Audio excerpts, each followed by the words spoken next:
మనలో చాలా మందికి ఒక అలవాటు ఉంటుంది. మంచి జరిగితే నేను చెప్పినట్టే జరిగింది అంటాం. చెడు జరిగితే ఇది తప్పని నేను ముందే చెప్పాను అంటాం.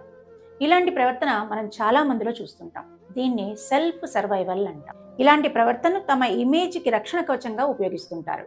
దీనికి కారణము తనని తప్పు అంటే అవమానంగా భావించడం. కాబట్టి నిజాన్ని తమకు అనుగుణంగా మలుచుకుంటారు. తమని తాము సమర్థించుకుంటూ ఉంటారు. తమని తాము ఆల్వేస్ రైట్‌గా చూపించుకోవాలని ఆరాటపడుతూ ఉంటారు. దీన్ని సెల్ఫ్ ప్రొటెక్షన్ మెకానిజం అంటారు. తమని కరెక్ట్ అనిపించుకోవడానికి ఎదుటి వారిని తప్పుగా చూపించడానికి ప్రయత్నిస్తారు. ఇలాంటి వారు ఎప్పుడూ తమ తప్పును ఒప్పుకోకపోగా చిన్న విమర్శనైనా తీసుకోవడానికి ఇష్టపడరు. వెంటనే అసహనము, కోపము బయటకు వచ్చేస్తాయి. తనని తన కుటుంబాన్ని నిజంలాగా కాకుండా ఒక ప్రతిష్టలాగా భావిస్తారు. ఎవరైనా విమర్శిస్తే తనకేదో అవమానం జరిగిపోయినట్టు బాధపడిపోతారు. కాబట్టి ఏ విమర్శనైనా తిప్పి కొట్టడానికి సిద్ధంగా ఉంటారు.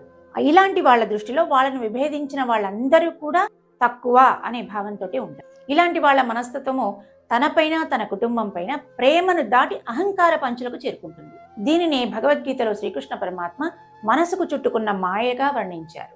అహంకారము, మమకారము, క్రోధము ఇవన్నీ మనిషి బుద్ధిని కప్పేస్తాయి. ప్రేమ మానవత్వాన్ని చూపిస్తే మమకారము ఆధారపడేలా చేస్తుంది. మరి అహంకారము మనిషిని దూరమే చేస్తుంది.